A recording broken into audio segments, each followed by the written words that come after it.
Well, hello everybody. Surprise, surprise. Checking in with you from Wyoming.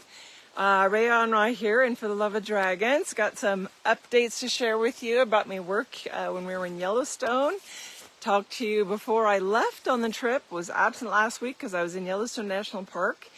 And as some of you guys are aware, that is the heart chakra of the male fire dragon of Mu. He runs all the way up the west coast of North America, and I began the untethering process. So I'm here live updating you. Wasn't expecting to be able to even get a signal out here. You can see the beautiful place. Hi, Rebecca Jo. This is where I'm staying. See that beautiful teepee? You can hear the river in the background. I am in heaven. I've got dear friends here in Lander, Wyoming. My old stomping grounds for about 7 years of my life, and that's where my awakening happened. Actually, this is where all of my awakening and remembering of myself started. The dragon stepped in here, and it's a closure happening here for me. So it's very interesting to be back here and have this wonderful space. I'm really blessed right now that I even have a signal to do a live. The internet from the house is like one bar out here and is working, so I feel like I'm being fully divinely supported in that. I had white-tailed deer in the yard this morning and yesterday evening. I've got a sweat lodge over there, a hammock between the birch trees here. It's I don't know if you can tell, I'm feeling rested. So anyway, I just wanted to share the really neat experiences I had working with the fire dragon, because I posted, when I did get a signal, I posted the pictures of the dragon that came in the sky and sort of let me know, like, whoa, begin your work. And not knowing exactly where to go, you know, I share this because you're going to have your own experiences where there's grid work you need to do, or activations of dragons, or things that come up that even though you might not feel like you know what you're doing, when you follow that heart and you're living in who you be, you know exactly what to do. And whether you start having hand language, light language come through, verbal light language come through, internal stuff, you'll be led, and you just have to trust that your higher self knows exactly what to do. So I sort of came with full openness, knew that the center point of the park is around Norris Geyser Basin, and it was my intention to visit. I literally saw more of the park than I ever have, and I used to live in Jackson Hole, so I'd been up to the park many times. But it was great because I had 6 full nights there, 5 full days and a morning, where I was able to go to places I'd never even gotten to before. And we saw tons of wildlife. But what was neat is feeling the beginning. When I shared that post, I was at Old Faithful and knew that the geyser basin, all of that magma coming up, all of that thermal activity, geothermal activity, is connected to that male fire dragon energy. And that was where it all, beautiful sign in the clouds. And then as I shared, when that completed and I found myself unexpectedly like hanging back from my boys, and feeling light language starting to flow, and feeling the beginning of, okay, this is where I started untethering him. And so much like activations that I've done before, there are sometimes 3, 4, 5 specific points that make a geometric configuration, and all of them need to be done, but it doesn't matter what order. And it can even be going to, there we go, we got it back. So I did keep talking there. Don't know if you kept the signal. If we go out again, I'll try and move locations, but I'll also try and keep this brief because the internet signal is real spotty here. So having multiple locations sets up a geometric configuration that you don't always know what it's going to be. Typically, it's either a triangulation, perfect corners on a pyramid, and then there's an apex. That's what I felt this one to be. Although I only felt 3 real locations around the center where there was major work to be done. And it was a very strong sense of having this completion with the male fire dragon, reconnecting in a way that, male energies start to balance. And I feel like that will happen as this male fire dragon is released really from his responsibility. I thought it interesting that as the female water dragon, I didn't know how that would affect, because that's a perfect balance. Female water dragon, male fire dragon is a perfect balance. And that may be why I've been living on the west coast of North America, or at least in Reno, but connected to that, and why I was living in Lander for my awakening, for when my whole spiritual awakening happened, to be in that larger Yellowstone ecosystem connected to that energy, that was my balance. And so I felt actually a lot of serenity and completion happen in my own energy field as he was released from his responsibilities, and reconnecting with that, feeling that, I don't know how to describe it, the connection with the male fire dragon, I don't think has been there for years. So many of the Council of Mu had been actually shrouded. I had memory when I first unlocked the male black dragon, seeing them in spheres, and that I had done the incantations and the light language that shrouded them into sort of cocoon state, like a chrysalis state, until this era.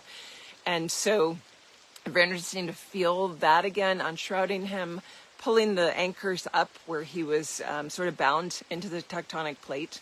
So as I said, there were 3 locations. The park is like a figure 8. If you look up Yellowstone National Park, you'll see that the roads create a natural figure 8, which I found very interesting. Norris Geyser Basin is sort of at the center point of the whole park itself.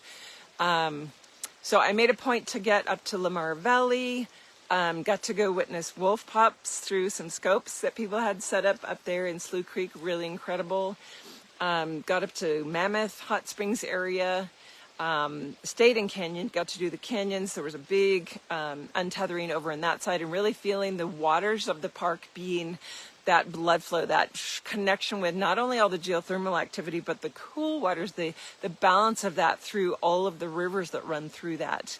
And so I felt some activation happening there. I will share some photos, probably later, maybe after I finish this, if I have time before I head off to what we're doing today, of what was very interesting happened over in the Yellowstone Canyon.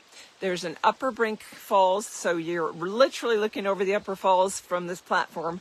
And then there's a short hike past Crystal Falls to the Lower Brink. And it was actually on that hike between them that I connected with Crystal Falls, and I thought, oh, it's just a beautiful little thing. Well, when you see it from the other side of the canyon, it's a massive drop right past where you're hiking by that you don't even realize is there. So interestingly, we had a bison on that trail that sort of forced us to go a big long way around. And then my boys were tired, so I said, you guys stay here in this parking area. I will hike back to the car and bring the car around to get you. And it was on that short hike by myself that a whole bunch of stuff unfolded. I had the awareness that now that he was being untethered, the point of putting the Herkimer diamonds into the land is because they're going to hold the codes of what they were holding in place for that next realm in the 5th dimensional, in that new earth realm, that there's just these Herkimer diamonds left that are those elemental templates, takes it into the etheric template of those elementals. And so I was surprised, and then it made sense, it's very logical, that the Herkimer diamond, I was told to pull it out, and as I was walking, transferring the codes, or preparing the crystal to have the codes transferred from the male fire dragon. So unexpectedly, when I'm walking back by myself from the lower brink to the upper brink, was drawn to, and I didn't even realize the name. It really clicked in like hindsight. Oh my God, this is Crystal Falls. No wonder I'm being led to do this here. Here I'm holding this beautiful Herkimer diamond, which is a perfect crystal, right? There's no occlusions, no things, perfect double terminated. Came back to those falls, felt the water, and realized like, oh my gosh, the codes are in this water. So I had to cleanse the crystal in the waters, and then I laid them on next to the creek, and I'm going to show these photos. I put the Herkimer in a little tiny opening on the lava rock that I was sitting on, and I realized that the male fire dragon was in transferring the codes directly because it was immersed in the water and sitting on the lava rock, where all of that could go in from him into this little Herkimer diamond. And you think, wow, this massive male fire dragon, how can all those codes go into that? But it's really just the codes for that etheric fire element moving into that 5th dimensional platform. That's what it was about. And I didn't even know that before we started. I just knew I have to get these Herkimer diamonds for all the rest of them. So I happened to have this one. It was the starting point. Had felt the codes transfer, and then released that somewhere in the park. I can't disclose where, but it's all done. And I felt this massive peace. I think serenity is the, hi Lamira, the overwhelming state that I felt as that was both completing and done, is this serenity in my own being, not even realizing there was, wasn't like a little responsibility. There was just something that, as he released, balanced my energy. And then some things happened even that very evening that showed me, wow, something different has aligned. And now it's almost like my own journey can go forward in a different way. So very interesting. Anyway, wanted to share that with you guys. Wanted to just touch base. I know it's been almost 2 weeks since I've been able to tap in. I'm going to keep it short, and I will check in again next week when I'm back. I've got my groups next week. Really excited to connect with my Lair and my Quantum Flight group. And I have some interview calls. So if you guys are feeling that pull, we start September 17th with the next Quantum Flight group. It may very well be the last one. I thought the last one was, so I don't know what the dragons have in store, but if you've been feeling the pull at all, get your application in. I will review it when I get back Sunday night and reach out for an interview call for sometime next week. I know I've got a full week, all kinds of stuff starting up for the fall. We're moving into cool weather. It was absolutely brilliantly cool last night here, sleeping in the teepee. But it was so wonderful to sleep with like 6 blankets on me, and the weight of that, I think I slept 11 hours, guys. It was fabulous. So anyway, I'm feeling refreshed, excited to come back, and feels really good to have this process started, because I know this is a new frontier of where I'm headed. So thank you very much for that. Good luck with everything. Hope you enjoyed the update and the beautiful shift of scenery from my normal. And I don't think I'll be able to upload to the YouTube channel till I get home Sunday, but just wanted to touch base. Much love to you guys. Giant dragon hugs from here. I'll see you next week. Bye for now.